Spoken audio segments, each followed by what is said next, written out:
امیر المومنین نے جو مجھے پیغام بھیجا ہے خصوصی ہے، لیکن تم لوگوں کے ہاتھ میں جو خط ہے اس کا مضمون عمومی ہے اور سب کے لیے ہے۔ بلند آواز سے پڑھو تاکہ سب سن لیں۔ ہرگز نہیں، ہم یہ خط پڑھ کر نہیں سنا سکتے۔ اس خط کا مضمون خلیفہ مرحوم کے حکم کے خلاف ہے۔ فیصلہ دوسروں پر چھوڑ دو، تم صرف خط پڑھو۔ سب کو معلوم ہے۔ تو پھر مجھے پڑھنے دو۔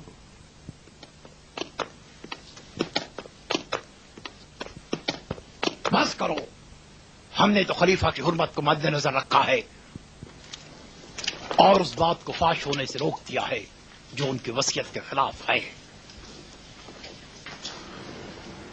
بسم اللہ الرحمن الرحیم۔ محمد امین کی طرف سے سرداران سپاہ اور عباسی حکومت کے اعیان و اشراف کے نام۔ اس وقت تم لوگ جو یہ خط پڑھ رہے ہو، مسند خلافت ہمیں دیا گیا ہے اور حکومت کے تمام امور ہمارے ہاتھ میں ہیں۔ آپ لوگ یہ جان لیں کہ صرف ہماری اطاعت آپ پر واجب ہے۔ دوسری بات یہ خط پڑھنے کے فوراً بعد جنگی ساز و سامان اور سپاہ کے ساتھ بغداد روانہ ہو جائیں۔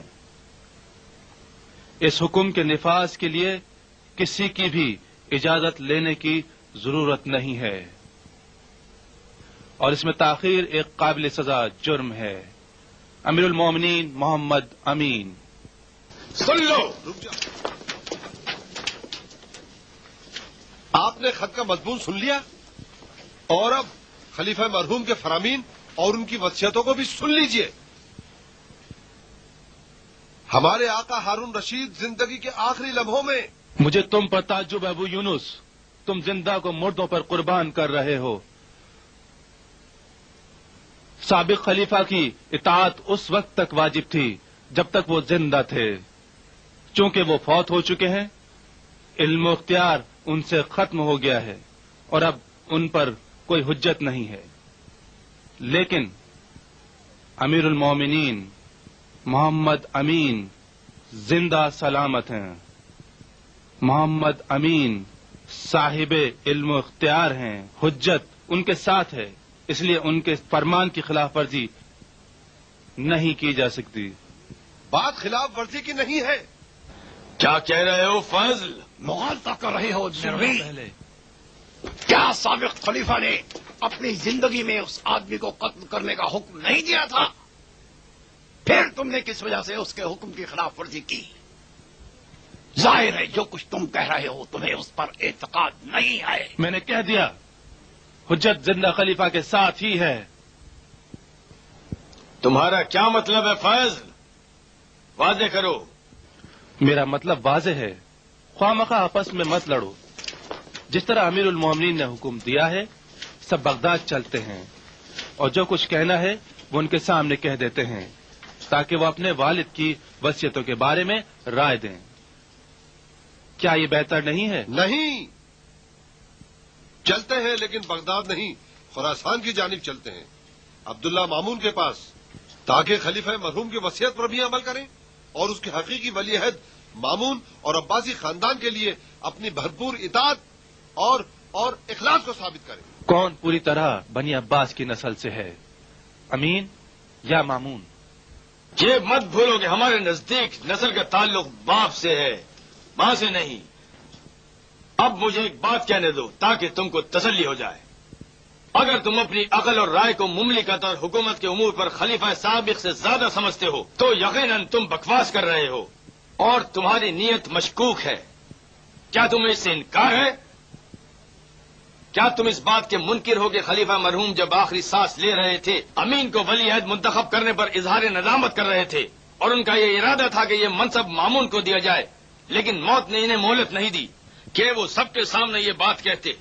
تم اس بات کو مانو گے؟ کیا تم بھی اس بات سے انکار کرتے ہو کہ امیر رحمت اللہ علیہ سخت بیمار تھے اور یہ سب باتیں ناخواستہ ان کی زبان سے نکل رہی تھیں؟ بس کرو۔ یہ شخص خلیفہ مرحوم پر ہذیان بکنے کا الزام لگا رہا ہے اور یہ بڑی توہین ہے چاہیے کہ ہم سب خراسان کی طرف روانہ ہو جائیں اور ہمیں تمام سپاہ ہتھیاروں اور لخت اور خون کے ساتھ مامون کی اطاعت کے لیے حاضر ہو جانا چاہیے۔ کیا تم یہ کام کر سکو گے؟ کون ہمیں روکے گا؟ تمام لوگ جو یہاں پر موجود ہیں امیر المومنین محمد امین کے اطاعت گزار ہیں، یہ آپ لوگوں کو ایک قدم بھی آگے نہیں بڑھنے دیں گے۔ میں امیر المومنین محمد امین کی طرف سے حکم دیتا ہوں کہ ان تینوں باغیوں کو گرفتار کر لیا جائے۔ یہ تین نہیں، میں بھی ان کے ساتھ ہوں۔ میں بھی لوگوں کے ساتھ ہوں۔ میں بھی ساتھ ہوں۔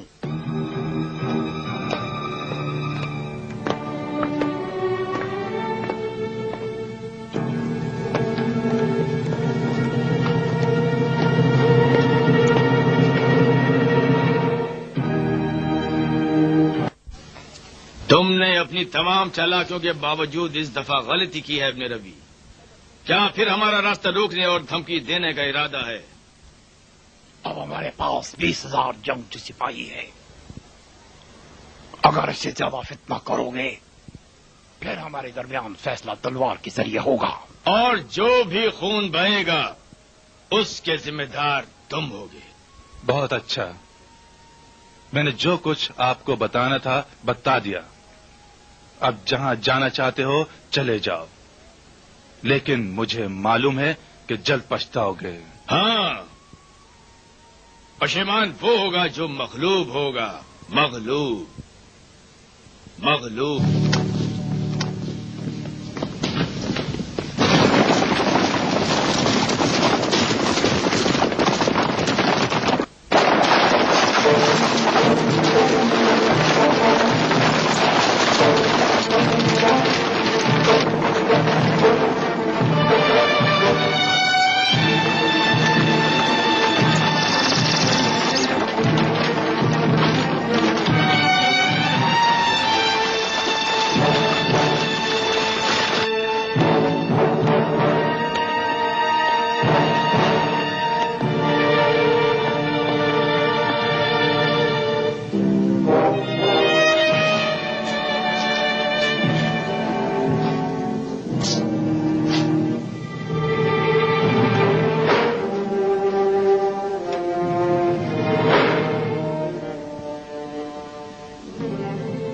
کیا بات ہے بکر؟ رات کے اس پہر یہاں کیا کر رہے ہو؟ جان کی امان پاؤ بانو بزرگ، میں ایک ایسی خبر لایا ہوں جس میں تاخیر کرنا مناسب نہیں ہے۔ اچھا، بات کرو، پھر بتاؤ۔ میرے منہ پہ خاک، کہتے ہیں کہ ہارون رشید کو کیا ہو گیا ہے؟ جو کچھ آپ جاننا چاہتی ہیں اس خط میں لکھ دیا گیا ہے۔ خط؟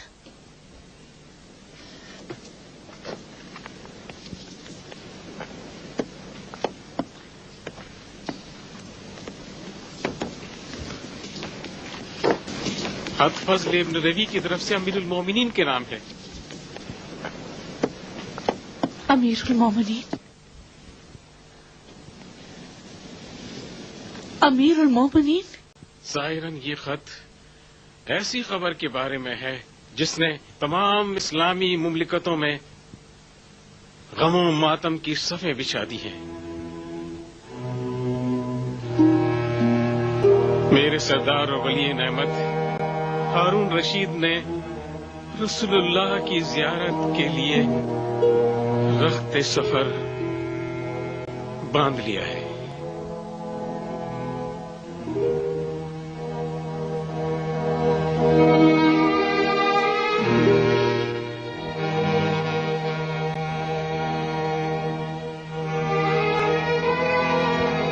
اللہ ہم پر رحم کرے، ممکن ہے کہ ہم دونوں کو جلات کے حوالے کر دیا جائے۔ تم مطمئن رہو، اس کو شوہر کے انتقال کا اتنا دکھ نہیں ہوگا جتنی خوشی بیٹے کی خلافت کی ہوگی۔ کیا تم زبیدہ اور ہارون کی محبت سے بے خبر ہو؟ نہیں، مجھے پتا ہے، لیکن میں جانتا ہوں کہ وہ ہارون کو ردائے خلافت کی خاطر چاہتی تھی جو اب امین کے پاس ہے، اور جو اس کا بیٹا ہے شاید تم نہیں جانتے۔ جلد از جلد ولی عہد۔ اور جوان خلیفہ کو نیند سے بیدار کر دو.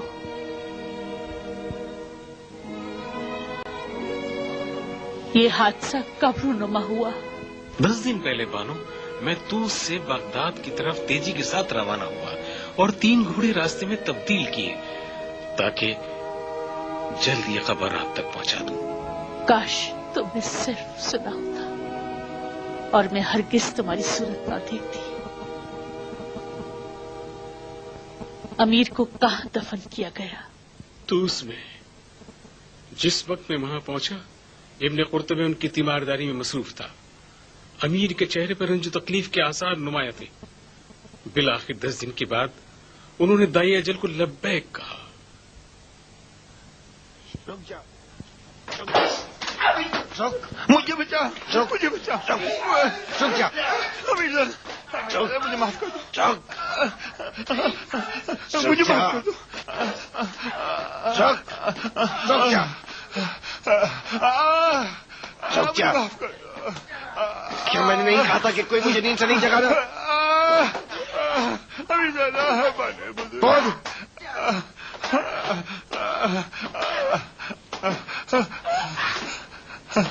بول. مجھے نیند سے کیوں جگایا؟ کیوں جگایا مجھے بتا. چلو مجھے بچا، چلو مجھے نیند سے کیوں جگایا؟ کیوں جگایا مجھے بتا. کیوں جگایا مجھے بتا. یقین کریں میرے سرکار، بانے بزرگ نے کہا تھا. اس محل میں میرا حکم چلتا ہے یا میری ماں کا؟ آپ کو حکم چلتا ہے. پھر کیوں میری اطاعت نہیں کی؟ کیوں میرا حکم نہیں مانا؟ مہربانی جوان خلیفہ کے لیے زیادہ موضوع ہے، اس لیے چاہتی تھی کہ تمہیں نیند سے بیدار کر دیا جائے. اچھا تو یہ بات ہے. تم سے ایسی امید نہیں تھی ماں. تمہیں معلوم ہے کہ میں رات دیر تک جاگتا رہا. میں بہت زیادہ تھکا ہوا تھا. کیا مجھے آرام نہیں کرنا چاہیے تھا؟ تم خود.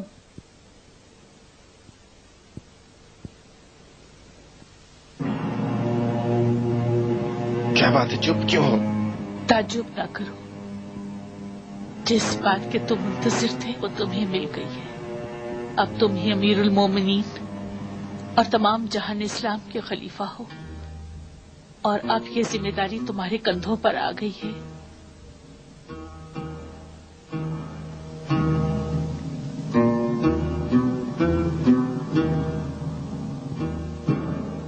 اور میرا باپ؟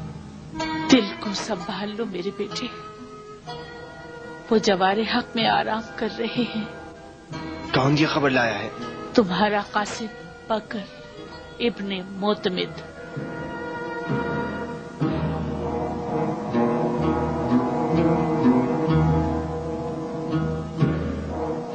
تم یہاں ہو بکر؟ ہاں میرے سردار. کب آئے؟ 1 گھنٹہ پہلے. خلیفہ بزرگ مر گیا؟ ہاں. یقین نہیں آ رہا. آپ مطمئن رہے. ثبوت لائے ہو؟ یہ عصا،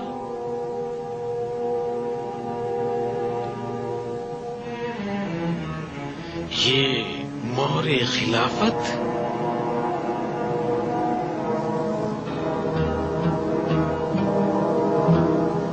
اور یہ فضل ابن ربی کا خط.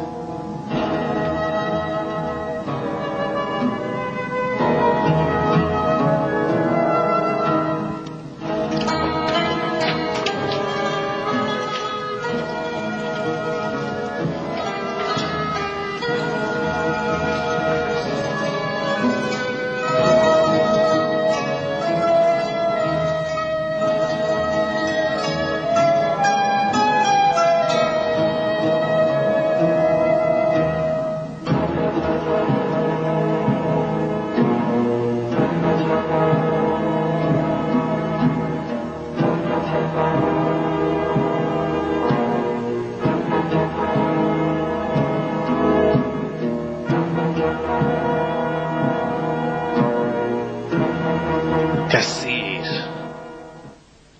میرے دوست، آؤ یہ خط میرے لیے پڑھو. میں پھر کون پڑھے گا؟ کیا تم میرے دوست، میرے مشیر نہیں ہو؟ آؤ.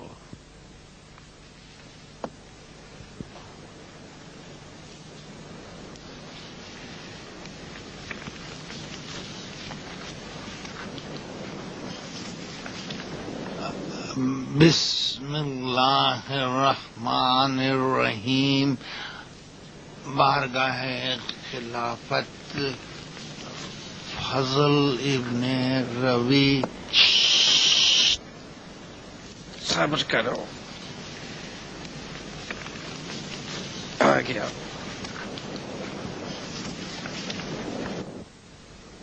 میں نے آداب خلافت اپنے باپ سے سیکھی ہے. اس کی عادت تھی کہ وہ خطوط کو تنہائی میں پڑھتا تھا اور ترجیح دیتا تھا کہ کسی بھی طرح کی خبر کو اس کے کان میں پڑھا جائے.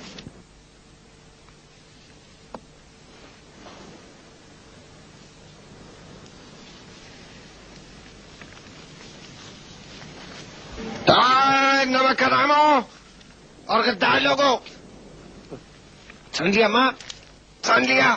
اگر میں نے حکم دے دیا کہ ان خبیث اور غدار لوگوں کی کھال کو نوچ لو اور انہیں قتل کر دو تو پھر نہ کہنا کہ یہ بنی عباس کے بزرگ اور ہمارے خدمت گزار ہیں. تینوں خبیث اور غدار ہیں. عیسیٰ جدودی، ابو یونس، ابن ابی عمران، خدا ان تینوں پر لعنت کرے. تینوں خبیث اور غدار ہیں. تینوں اس نافرمانی کی پاداش میں موت کے حقدار ہیں. لہٰذا ان کا خون ابھی سب کے سامنے کر دینا چاہیے. یہ امیر المومنین کی حیثیت سے میرا پہلا حکم ہے. خدا کی قسم اس حکم کی تعمیل کے لیے میں پوری طرح ڈٹ جاؤں گا اور یہ کام ضرور کر کے رہوں گا.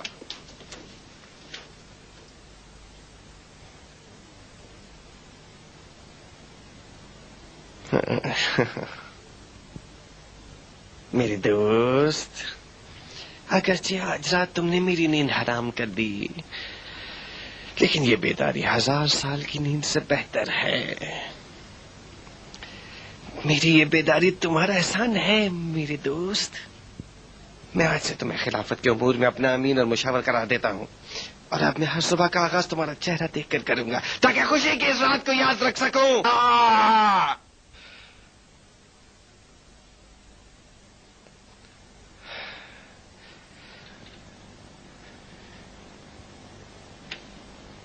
تو جانتا ہے کہ یہ وہ رات ہے جس کا مجھے کئی سال سے انتظار تھا.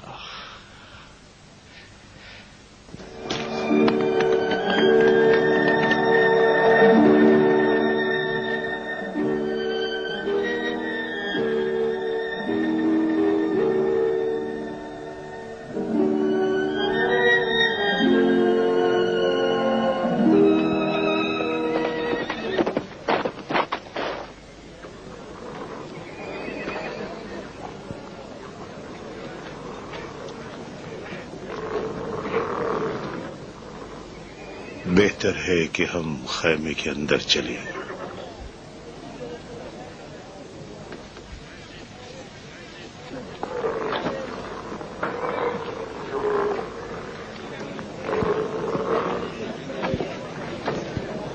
دیکھو کس طرح مامون کے گلے میں ہاتھ ڈال کر اس کے کان میں بڑبڑا رہا ہے. خدا کی قسم میرا خون جوش مار رہا ہے. ہمیں نظر انداز کر کے مامون کی پریشانی کو ہماری طرف نسبت دے رہا ہے. یہ کہہ رہا تھا کہ قاصد میرے لیے بھیجنا چاہیے تھا. یہ کمبخت خلیفہ کو اپنا جانشین سمجھتا ہے. میں جانتا ہوں کہ یہ لمحہ آپ کی زندگی کے سخت ترین لمحات میں سے ہے، اور آپ زندگی کی آخری سانسوں تک اس اہم لمحے کو نہیں بھلا سکو گے. اسے ثابت کرنے کے لیے میں اجازت چاہتا ہوں کہ ایک بار ہمیشہ کے لیے کسی لالچ کے بغیر، کسی تکلف کے بغیر آپ سے گفتگو کروں اور اس چیز کے بارے میں بات کروں جو ہمارے اور آپ کے دل میں ہے. بابا بابا، میں جانتا ہوں کہ آپ کس پریشانی میں تھے اور اس وقت خیمے سے باہر کیا سوچ رہے تھے.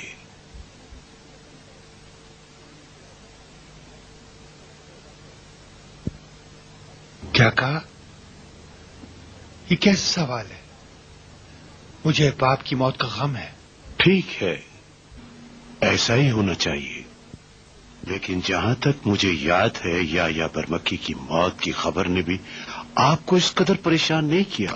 یا برمکی کی موت؟ میں یہ کہنا چاہتا ہوں کہ آپ کا حقیقی باپ ہارون نہیں یا تھا۔ امیر زادے، آپ پریشان مت ہو، آپ ہارون کی صلب سے سمجھے جاتے ہیں، اس میں شک نہیں ہے، لیکن یا سے آپ کا تعلق ہارون سے 10 گنا زیادہ تھا، کیونکہ آپ نے یا کی گود میں پرورش پائی ہے اور سب کچھ انہی سے سیکھا ہے، اور آپ کئی سالوں تک اس کے ہم جان رہے۔ ان تمام باتوں کے باوجود میں نے دیکھا کہ آپ نے یا کی موت کو ایک ناگزیر حقیقت قرار دیا۔ آپ کی آنکھوں سے آنسو کا ایک قطرہ بھی نہیں گرا، اور مجھے یقین ہے کہ میری موت کے بعد آپ کے لیے کچھ فرق نہیں پڑے گا۔ آپ کو مجھ بندہ ناچیز کے ساتھ کتنی محبت ہے میں اس سے بے خبر نہیں ہوں۔ مجھے آپ کے احساسات و جذبات اچھی طرح معلوم ہیں۔ یہ ہارون کی موت نہیں ہے جس کی خاطر آپ پریشان ہیں۔ بتائیں کہ کن سوچوں میں گم تھے آپ؟ کیا مسلمان ملکوں کی ملنے والی خلافت و حکومت نے آپ کے ذہن کو اس طرح مسترب نہیں کر رکھا؟ فضل، مجھے سکون سے رہنے دو۔ میرے باپ کی موت نے مجھے اتنا غمزدہ کر دیا ہے۔ آپ اپنے آپ سے اتنا جھوٹ مت بولے امیر زادے۔ میں آپ کے معاملات کو اچھی طرح جانتا ہوں۔ آپ ان میں سے نہیں ہو جو کسی کو اپنا حق پامال کرنے کی اجازت دے، اور جو حق آپ کا ہے وہ کسی اور کو مل جائے۔ کیا ایسا نہیں ہے؟ کیا یہ وقت ایسی ہی باتیں کرنے کا ہے؟ ہاں، ان باتوں کو کرنے کا اصل وقت یہی ہے۔ کیا آپ خیمے کے باہر یہ نہیں سوچ رہے تھے کہ اپنے بھائی کے ساتھ کیا کریں اور اس کی فرما روائی پر کس طرح تعامل کا مظاہرہ کریں؟ نہیں، کیا بنی عباس کے بارے میں نہیں سوچ رہے تھے کہ یہ لوگ ایک لمحے بھی امین کی حمایت سے دستبردار نہیں ہوں گے اور اس کو آپ پر بہت زیادہ ترجیح دیں گے؟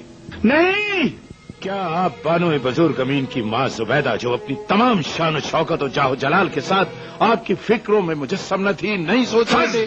تنہا چھوڑ دو۔ کیا اپنی ماں مراجل کے بارے میں نہیں سوچ رہے تھے جو ایک کنیز ہے؟ اور کیا آپ اس کا زبیدہ کے ساتھ موازنہ نہیں کر رہے تھے؟ خدا کی قسم، ابھی تمہاری زندگی کا خاتمہ کر دوں گا۔ ہاں، آپ ایسا کر سکتے ہیں، یقیناً کر سکتے ہیں۔ اس وقت آپ کے احساسات نے آپ پر اتنا غلبہ کر رکھا ہے کہ آپ کی آنکھوں میں کسی بھی شے کی اہمیت نہیں ہے، نہ میری زندگی کی، نہ امین کی اصل و نسب کی، نہ زبیدہ کی طاقت کی، اور نہ بنو عباس کی اہمیت کی، کسی کی نہیں۔ میں نے یا سے سنا ہے کہ جس رات ہادی عباسی مرا اور ہارون خلافت کی کرسی پر بیٹھا، اسی رات آپ پیدا ہوئے، بالکل اسی رات۔ ہاں، یہ تاریخ ہے۔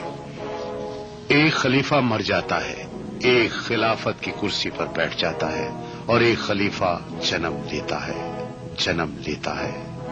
آپ کی پیدائش خلافت کے ساتھ ہوئی، اور آپ اس سے راہ فرار اختیار نہیں کر سکتے۔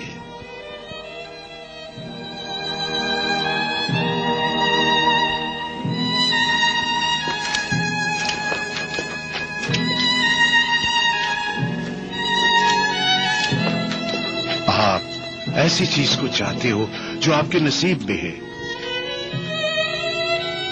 حکومت چاہتے ہو، ہر شرط پر، تمام تر کوششوں کے ساتھ، اور اس کے حصول کے لیے آپ کوئی بھی قدم اٹھا سکتے ہو۔ حکومت حاصل کرنے تک آپ ایک لمحہ بھی سکون نہیں پاؤ گے۔ خدا را اپنے آپ سے جھوٹ مت بولیے۔ نہیں حاصل کروں گا، نہیں حاصل کروں گا، نہیں حاصل کروں گا۔ کبھی بھی مجھے حکومت نہیں ملے گی۔ کیوں نہیں، حکومت مل جائے گی۔ مجھے یقین ہے آپ کے سوا کوئی بھی اس منصب کی شرائط پر پورا نہیں اترتا۔ ایک عظیم اور طاقتور خلیفہ کی تمام خصوصیات آپ کے اندر پائی جاتی ہیں، اور وہ وقت دور نہیں جب آپ کی تمام خواہشات پوری ہو جائیں گی اور میں اس آنے والے لمحے تک سائے کی طرح آپ کے ساتھ رہوں گا۔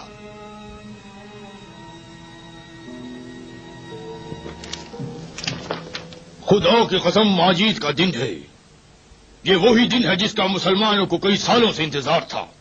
ہارون مر چکا ہے اور عباسی خاندان کی سلطنت کا ستون گر گیا ہے۔ ہارون کے بیٹے ایک دوسرے کا وجود برداشت کرنے کے لیے تیار نہیں، اختلاف و نفاق ان کا مقدر ہے۔ اے ابن رسول اللہ، تلوار اٹھائیں، لا الہ الا اللہ کے پرچم کو لہرائیں، شیعوں کی قیادت کریں اور اپنے جد امجد علی کی حکومت کو قائم کریں۔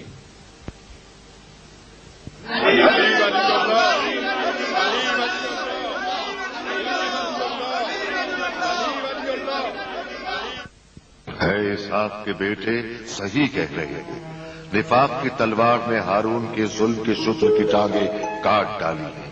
نفاق و اختلاف نے ہارون کے ظلم و استبداد کی عمارت کو لرزہ بر اندام کر دیا ہے۔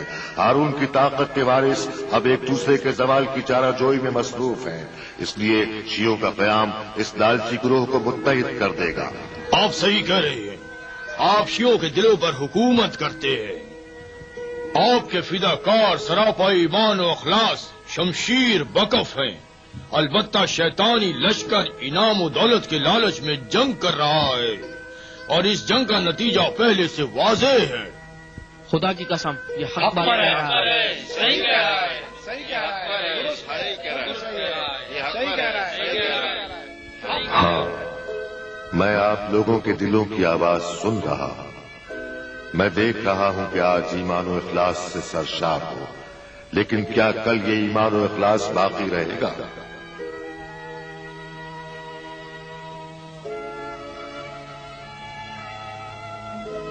کل ہے اسحاق کے بیٹے، ایمان و اخلاص تمہارے دلوں میں کب تک شعلہ زن رہے گا؟ ہر زمانے میں جب ضرورت پڑے۔ بنی عباس کی حکومت کا کردار بہت ظالم ہے۔ تو کیا ہوا؟ ہم ان سے نہیں ڈرتے؟ بالکل صحیح۔ اس گروہ کے افراد خونخوار ہیں، ہمیں اپنی جانوں کی پرواہ نہیں۔ بالکل صحیح، بالکل صحیح۔ کیا تم میں سے ہر ایک ایسی راہ کو دیکھتا ہے جس میں اسے اپنی جان عزیز کی بھی پرواہ نہیں؟ دشمن کی تلواریں بہت تیز اور خونریز ہیں، یہ وہ راہ ہے جس میں ضروری ہے کہ انسان تمام دل بستگیوں سے آزاد ہو۔ اللہ نے ایمان کو سختیوں اور مصیبتوں میں پنہا رکھا ہے، اور اللہ کا یہ ارادہ ہے لمبی لمبی آزمائشیں اور تمہارے صبر کا امتحان۔ البتہ ان مصیبتوں اور آزمائشوں پر کامیابی کے بعد بلند و بالا عزت ہے۔ کیا سمجھے؟ کیا ہمارے شیعہ ان آزمائشوں کے لیے تیار؟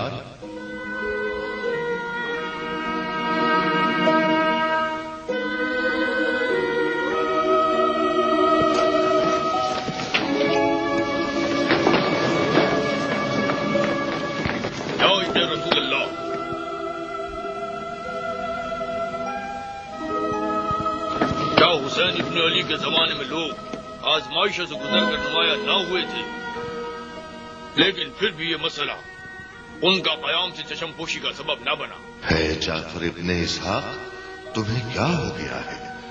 تم نے کس طرح ان پر قیاس کیا اور ان کی مثال زبان پر لائے؟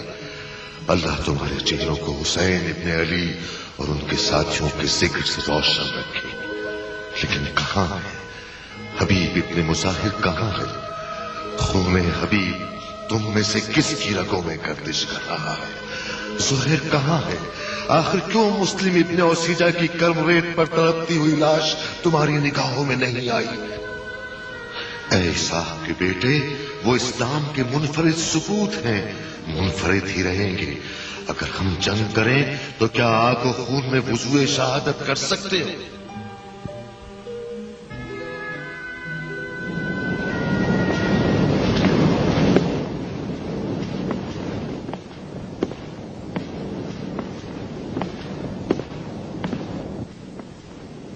یا ابن رسول اللہ، حاکم تو کیا کرے؟ رہا کر دو تاکہ چلا جائے۔ لوگوں کو کیا جواب دیں؟ میں خود ان سے بات کروں گا۔